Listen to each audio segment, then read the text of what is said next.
aí o capítulo 82 do mangá de Dragon Ball Super. Então fica de olho nesse vídeo, que ele pode ter revelado a maior fraqueza do Gás, e não é o preço. E também pode ter revelado que o Gás não é o guerreiro mais poderoso do universo que o Peixe e o Oráculo viu. Vem comigo!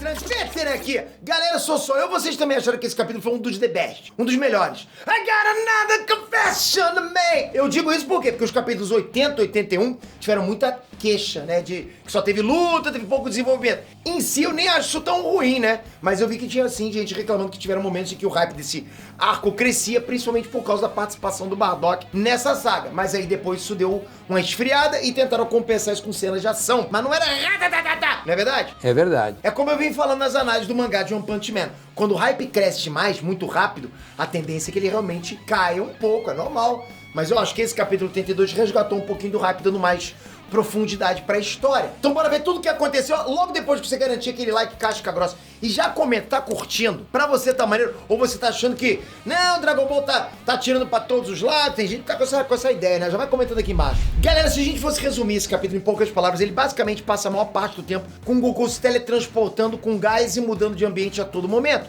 E pra cada lugar que o Goku levava o gás, eles tinham lá alguns diálogos que entregavam mais ou menos a verdadeira personalidade do Gás. E andar com Gás é complicado, é pesado, já carregou um bujão. Teve um momento que o Goku conseguiu teletransportar o Gás pra prisão galáctica. E quando eles chegaram no local onde eles estavam lá todos prisioneiros, a gente conseguiu rever ali vários bandidos que a gente já tinha visto na saga do Moro. Esses prisioneiros reconheceram o Gás como sendo o irmão mais novo da gangue do Hita. O que mostra que até os criminosos possuem uma certa fama entre eles. Mas essa cena, embora tenha ficado com ar de alívio cômico, na verdade ela pode ter entregado qual é a maior fraqueza do Gás.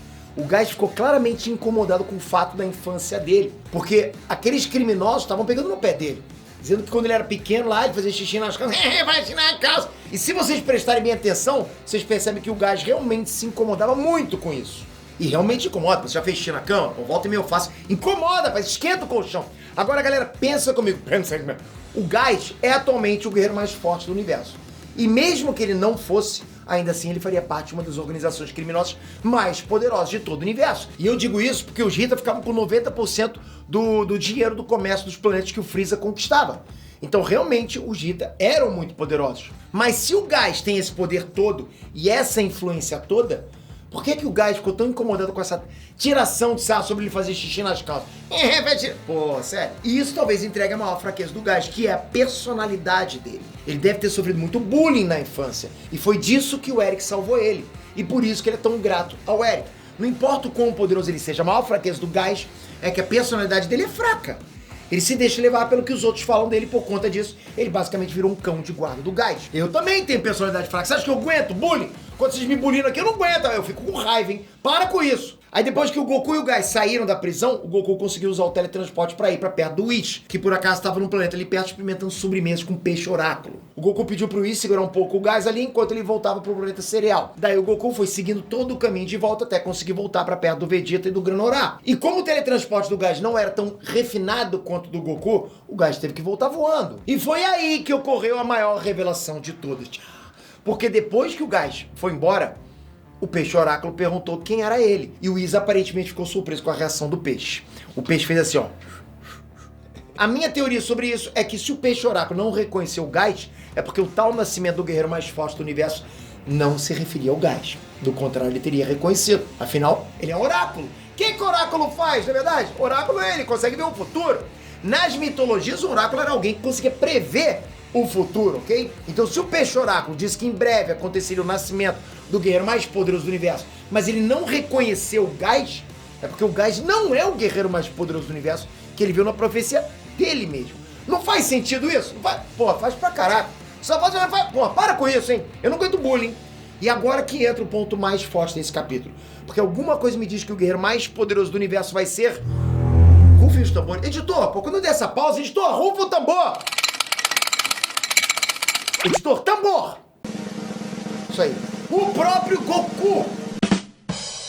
Depois que o Goku voltou pro planeta cereal, ele entrou numa chamada de vídeo com o Whis e explicou que tá muito difícil pra ele usar o instinto superior se mantendo com gente calma igual o Whis faz. Então o Whis explica pro Goku que ele tem que buscar a melhor maneira dele mesmo de utilizar o instinto superior, porque pelo visto, ficar com a mente vazia é só o primeiro passo para começar a aprender. Mas depois que aprendeu, aí o refinamento da técnica não tem nada a ver com deixar a mente vazia. Se fosse só deixar a mente vazia, todos os haters do Ened poderiam ter instinto superior. Todos têm mente vazia. Calma, hein, hater, foi uma brincadeira. Pelo visto, galera, a mente do Goku não tem que estar vazia, mas sim alinhada com o que ele realmente é. E isso bate exatamente com o final do capítulo, quando o Goku tem um tipo de flashback, quando ele ouve a voz do Bardock vindo do rastreador que o Monaito guardou. Vocês perceberam que é como se o Goku realmente tivesse despertado algo dentro dele? Foi. Pareceu muito mais do que um simples flashback. É como se alguma coisa que estava adormecida dentro do Goku se despertasse. First I was afraid, I was petrified. Não é? Eu acredito que seja lá o que foi que despertou dentro do Goku, isso vai ajudar ele a aprimorar o instinto superior. Porque essa memória antiga deve ajudar a definir o Goku como ele é.